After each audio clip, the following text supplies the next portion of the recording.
This is Pulse 95. You're listening to the Morning Majlis podcast. Pulse 95. Between local lines. Notes from the Emirate. Hello and welcome back to the Morning Majlis, and we keep the discussion going and continuing about the IGCF and all the prominent guests that we got a chance to speak with, in particular His Excellency Dr. Talal Abu-Ghazaleh.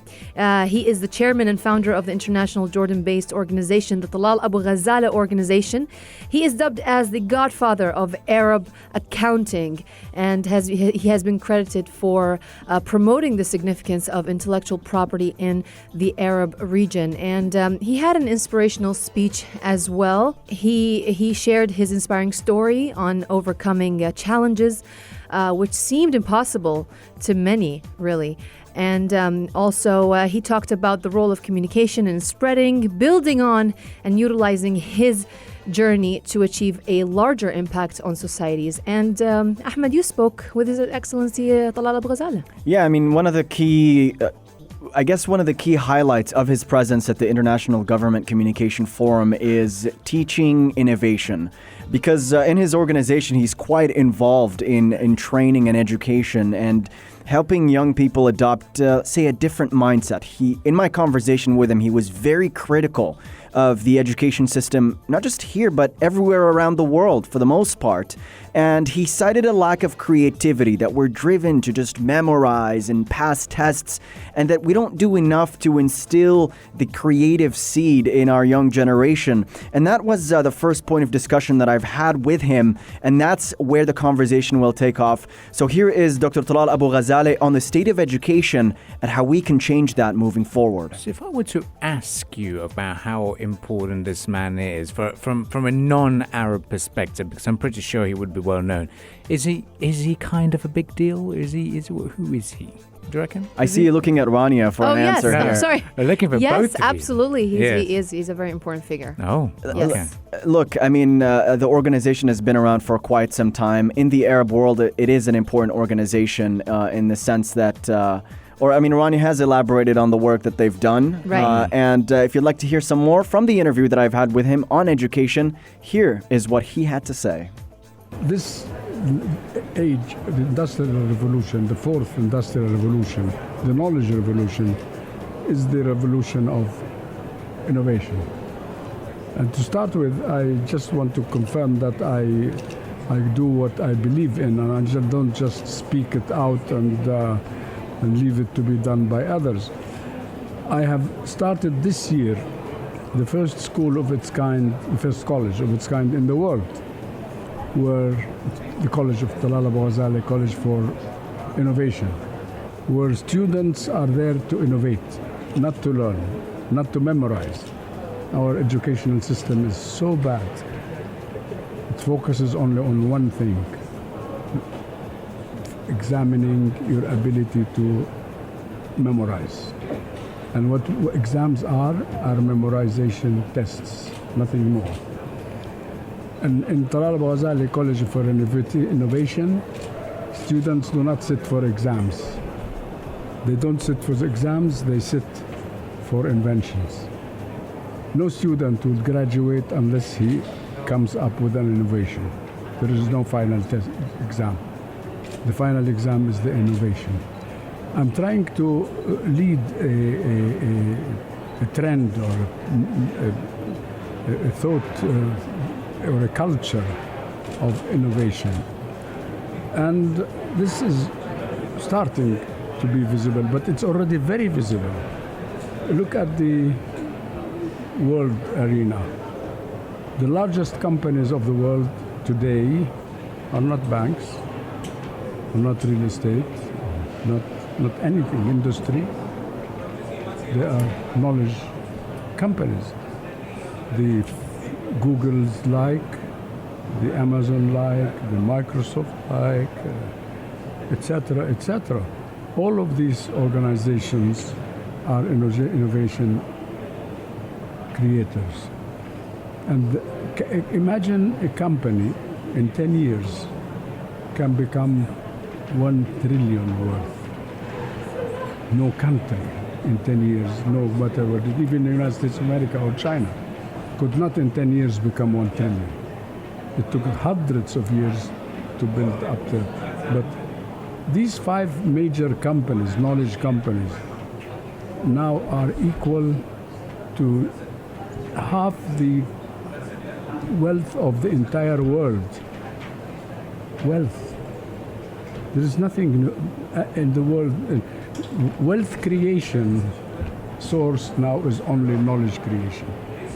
The future wealth doesn't come from any other source. Now, this doesn't mean there will be no agriculture and no industry. On the contrary.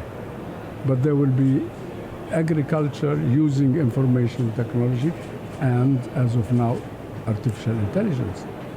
There will be industry that benefits from the enabling power of artificial intelligence. So everything in this world will become knowledge-based and artificial intelligence enabled.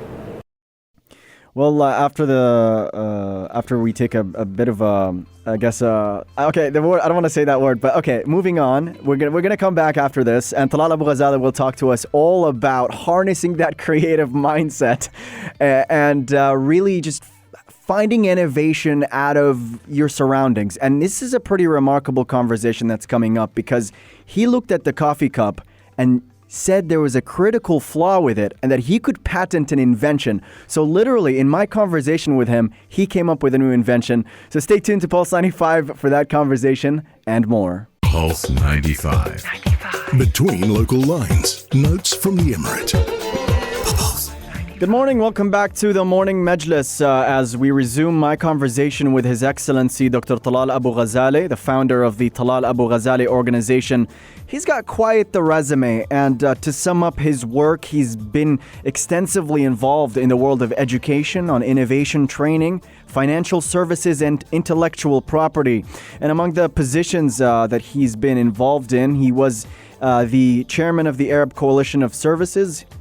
He has worked with the UN on a number of sustainability initiatives and co-chaired those UN sections as well.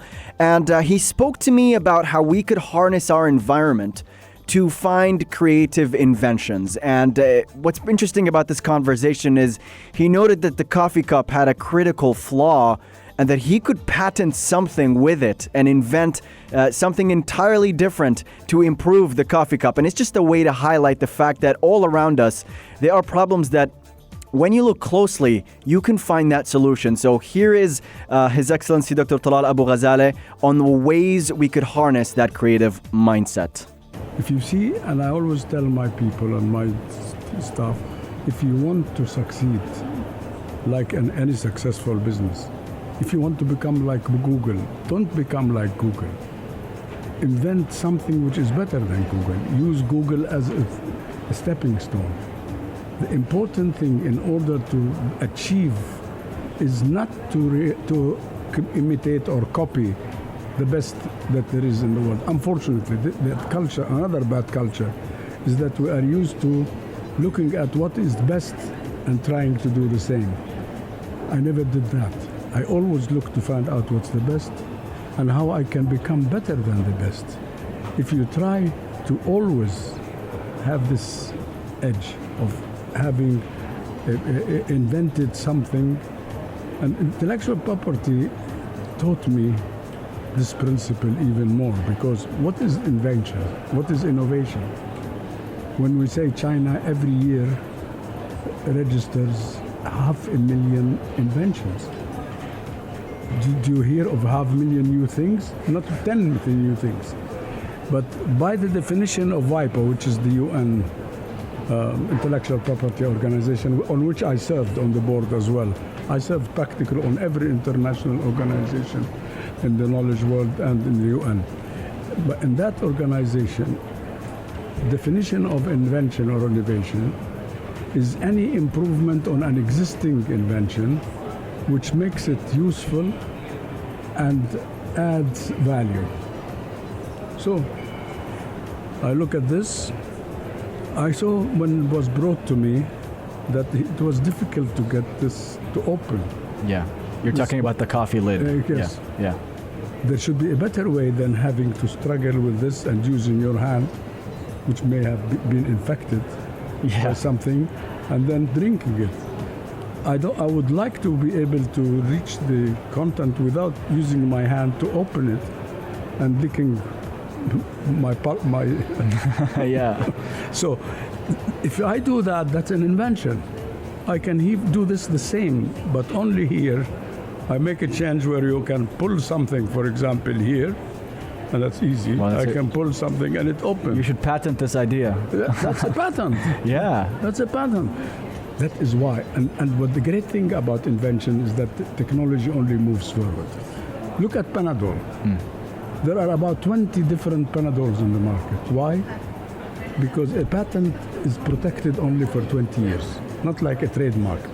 Trademark Pulse is Pulse forever is mine as long as I renew its registration. But patent after 20 years becomes generic. I can produce the same product but not using the same name. So what happens now is that any product that somebody like Panadol invented, in 20 years, I can do what is called reverse engineering. What are the contents? And use these contents to manufacture it through reverse engineering, which is allowed. It's now not allowed anymore. But you can do the product exactly after it becomes generic. You can use the invention and it's disclosed. One of the conditions for registering a patent is disclosure. Yeah. So you have a wealth of information which you can improve on. Therefore, to make a long story short, the idea is if you want to win in this world, be an innovator. There is no place for memorizing and knowledge learners. Knowledge is a tool for invention and is not an end in itself. Yep, that was a great conversation that Ahmed had done from the IGCF. We'll continue the discussions on the Morning Majlis. We've got a very special interview lined up for the International Women's Day because we'll be hearing from Michaëlle Jean. She is the Governor General and the first migrant Governor General for Canada. All that will be discussed right here on the Morning Majlis. Stay tuned to Pulse 95. This is Pulse 95. Tune in live every weekday from 7 a.m.